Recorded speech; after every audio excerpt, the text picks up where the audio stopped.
ಸುಖ ನೆಮ್ಮದಿ ಹಣದಲ್ಲಿದೆ ಅಂದುಕೊಂಡರೆ ದ್ರೋಹ.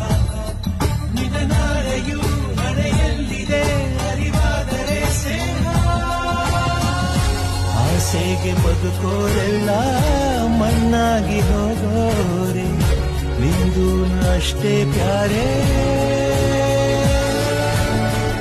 ನರಮನ್ಸ ಬದುಕೋದು ಹೀಗಲ್ಲ, ಕಲಿಸೋಕೆ ಯಾರೂ ಇಲ್ಲ.